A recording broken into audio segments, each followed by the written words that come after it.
नमस्कार दोस्तों, स्वागत है आप सभी का एक बार फिर से। दोस्तों, अगर आप अपनी लाइफ में कुछ नया सीखना चाहते हैं, जानना चाहते हैं, तो हमारे चैनल को सब्सक्राइब कर लीजिए, अपने दोस्तों के साथ में शेयर कीजिएगा। दोस्तों, भाद्रपद की पूर्णिमा से और ये जो है श्राद्ध पक्ष शुरू हो जाता है और अमावस्या पर समाप्त होते हैं। और ये श्राद्ध पक्ष जो है 20 सितंबर से लेकर के 6 अक्टूबर तक रहेंगे और इस दिन जो है पितरों को समर्पित होते हैं। श्राद्ध पक्ष को पितृ पक्ष जो है कहा जाता है और इसमें जो है पितरों के नाम से श्राद्ध किया जाता है। जैसा कि नाम से ही स्पष्ट है, आप लोग सभी लोग जानते हैं कि पितृपक्ष में पितरों का यह पक्ष है।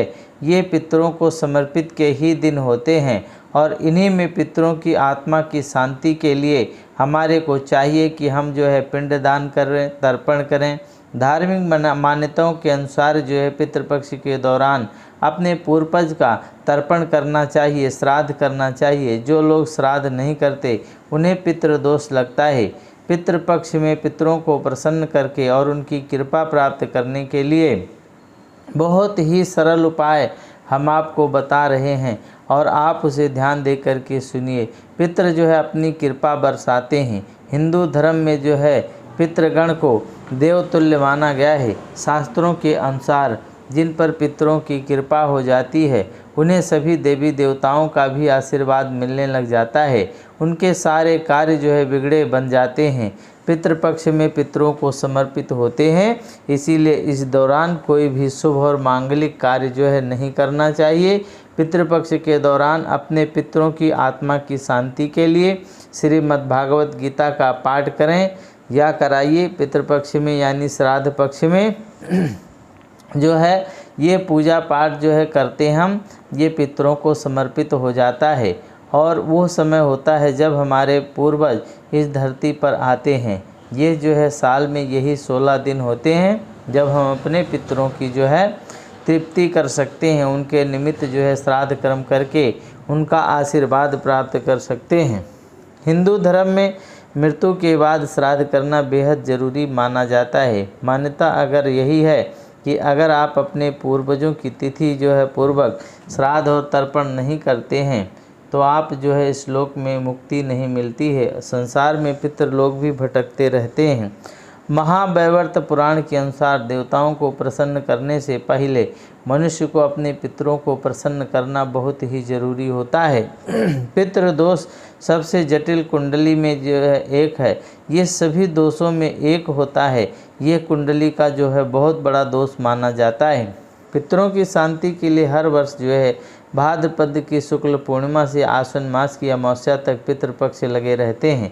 इस दौरान कुछ समय अपने जो है पितरों के लिए निकालें और यमराज को जो है तर्पण करें।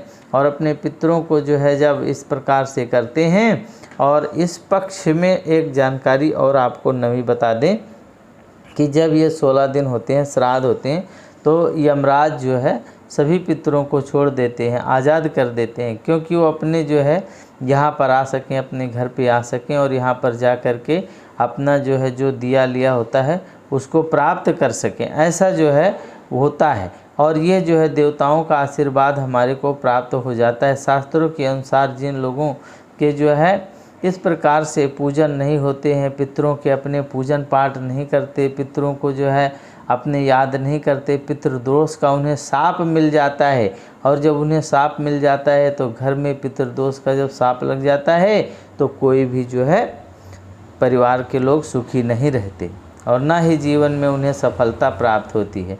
दोस्तों, आज हम इस वीडियो में यही आप लोगों को बताने जा रहे हैं कि कौन सा ऐसा उपाय है जिसके करने से भगवान विष्णु और लक्ष्मी जी की असीम कृपा आप लोगों पर प्राप्त होगी। बिगड़े कार्य आपके बनने लगेंगे, साथ में पितरों का भी आशीर्वाद मिलने लगेगा। पितरों के आशीर्वाद से घर में सुख समृद्धि आ जाएगी, खुशहाली आ जाएगी, शांति बनी रहेगी। इसके साथ ही अपने परिवार के सभी सदस्यों को क्षेत्र में जो है सफलता मिलने लग जाती है। जीवन के सभी कष्टों से छुटकारा मिल जाता है, दुख जो है दूर हो जाते हैं, दरिद्रता कट जाती है। दोस्तों, एक ऐसा उपाय हम बताएंगे आपको कि सही प्रकार के करने से आप जो है इस प्रकार से अगर करेंगे, हमारे बताए हुए उपाय को कीजिएगा, आपके समस्त संकट दूर हो जाएंगे। तो इसलिए हमारे इस वीडियो को पूरा अवश्य देखा कीजिए। जो हम कोई भी वीडियो डालते हैं उसमें एक ज़रूर ऐसी बात बताते हैं जो आपके फ़ायदे के लिए होती है, और जब आपको हमारे बताए हुए बात को आप जो है ग्रहण कीजिए, आपको अच्छा लगे तो जो है हमारे चैनल को सब्सक्राइब कीजिए और अपने दोस्तों के साथ में शेयर कीजिएगा।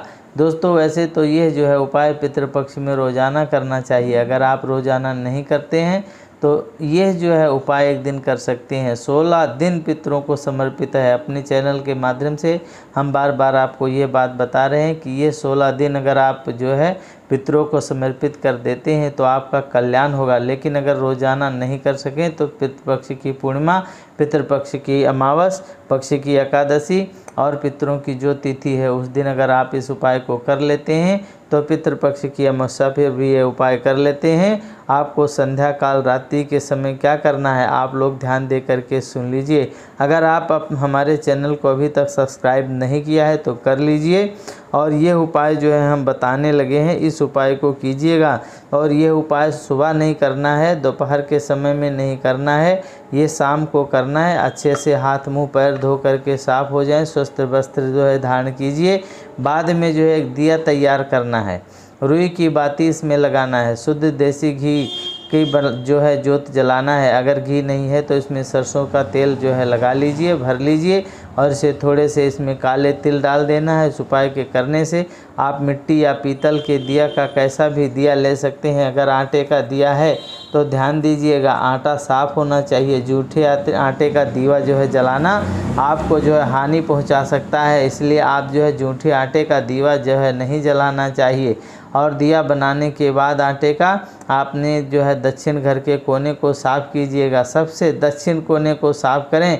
अगर ऐसा हो जाता है, अगर ऐसा जो है स्थान दक्षिण दिशा में नहीं मिलता तो आप अपने किसी के कमरे के दक्षिण कोने को साफ़ करें। अगर वहाँ पर आपको जो है ऐसा मिल जाता है, कमरे में भी कोई ऐसी जगह नहीं मिलती, तो आप अपने मंदिर के पास भी इस दीवा को रख सकते हैं। कैसे रखना है ये सब ध्यान दे करके आप लोग सुन लीजिए। सबसे पहले दक्षिण कोने को साफ़ कीजिए। अगर रसोई घर में ऐसा साफ स्थान नहीं है तो आप अपने किसी कमरे के किसी कोने को साफ़ करके वहाँ पर इसे लिख रखिए। अगर आप जो है कमरे में भी ऐसी जगह नहीं है तो आप मंदिर के पास जाइए। ये मैं बार बार क्यों बता रहा हूँ, इसलिए बता रहा हूँ कि आप लोग ध्यान दे करके सुन लीजिए, समझ लीजिएगा।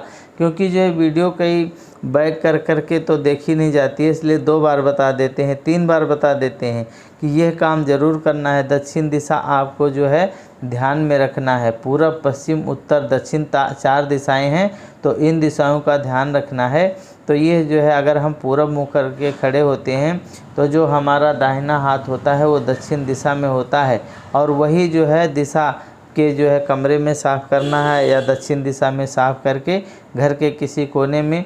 और इस प्रकार से आपको चारों ओर जो है अपने नज़रें घुमा लेनी है, चारों ओर जो है ध्यान मार लेना है। और जो दक्षिण दिशा होता है ये पितरों की दिशा होती है, यही जो है दक्षिण दिशा आपको ये जो है कार्य करना है। ये ध्यान रहे कि सीधे ज़मीन पर दीवा नहीं रखना है, इसका जो है आसन देना होता है। अगर आप आसन या जैसे किसी प्लेट में दीवा रखिएगा, या जो है अगर कुछ नहीं है तो आप जो है थोड़ा सा चावल उसमें बिछा दीजिए, कपड़ा बिछा दीजिए, कटोरी में जो है रखो, या चावल जो है रख करके उसके ऊपर हम दीवा अगर रखते हैं तो वो जो है हमारे को फल देने वाला बन जाता है। अगर हम जो है सीधे ऐसे ही दीवा जला देंगे तो उसका कोई फल नहीं मिलेगा, और यही अन्नपूर्णा का अपमान माना जाता है। तो इसलिए आप लोग ध्यान दे करके सुनिए और यह दीवा जलाइए। दीवा जलाने के बाद में पहले जो है आप अपने गणेश भगवान को प्रणाम कीजिएगा। गणेश भगवान को प्रणाम करके और उनको जो है हाथ जोड़ करके प्रार्थना करना है। फिर भगवान जो है विष्णु जी को प्रणाम करें।